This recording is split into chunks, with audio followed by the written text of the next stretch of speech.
आता बातमी येते उरुण ईश्वरपूरमधून.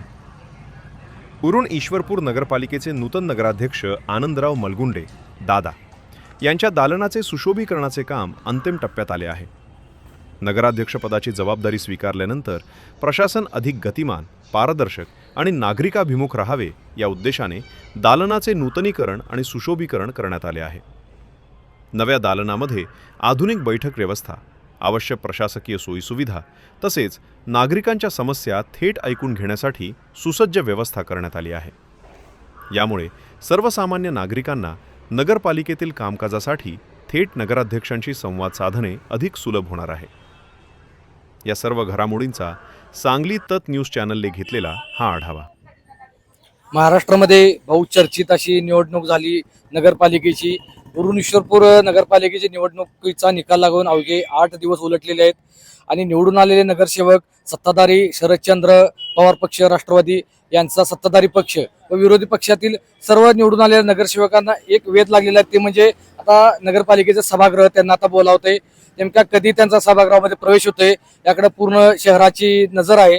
आता सध्या नगरपालिकेमध्ये नगराध्यक्ष पदाचे उमेदवार आनंदराव मलगुंडे दादा यांची बसण्याचं जे दालन आहे ते सुसज्ज करण्याचं काम सुरू आहे आणि आपण पाहू शकतोय आता कशा पद्धतीनं त्यांचं आता दालन जे सुसज्ज करण्यात येणार आहे ते आपण सांगली तकच्या माध्यमातून पाहण्याचा आपण प्रयत्न करणार आहोत. तर आपण पाहूया कशा पद्धतीनं जे दालन गेले 3 वर्ष झालं बंद होतं, त्यामध्ये प्रशासक इकडे काम करत होता. गेले 3 वर्ष निवडणुका झालेल्या नाहीत, त्यामुळे कशा पद्धतीनं आता ते दालन सुसज्ज केलं जातंय हे शहराला सुद्धा उत्सुकता आहे.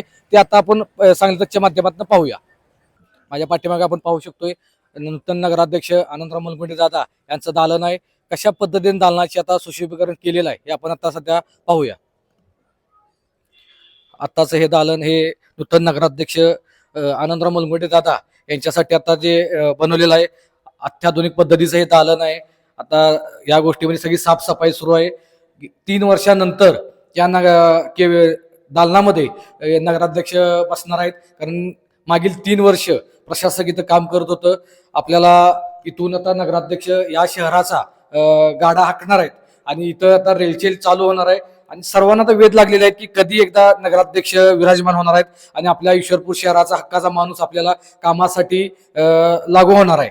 त्यामुळं सर्व ईश्वरपूर नगरपालिकेतील सर्व नागरिकांना वेध लागलेले की कशा पद्धतीनं व कधी या दालनामध्ये आपल्या नगराध्यक्षांची बैठक व्यवस्था होणार आहे. पण सर्वात महत्वाचं जे हे बाकडं आहे, हे बाकडं खूप महत्वाचं, याला खूप अनन्यसाधारण महत्व आहे.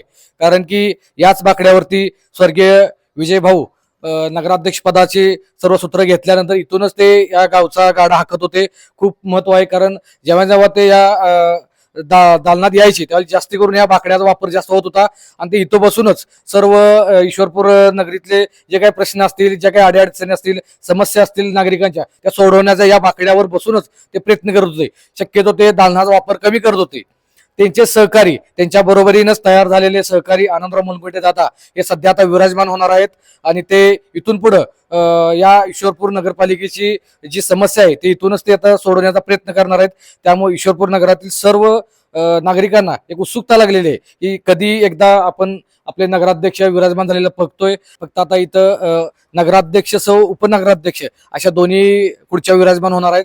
दोन्ही इथं जे नगराध्यक्ष आनंदराव मलगुंडे दादा आहेत व त्यांच्यासह ज्यांची निवड होईल ते उपनगराध्यक्ष ते इथंच बसणार आहेत. इथूनच उरुण ईश्वरपूर नगरीचा गाडा हाकणार आहेत. सांगली तकसाठी शीतलकुमार शेटे, ईश्वरपूर.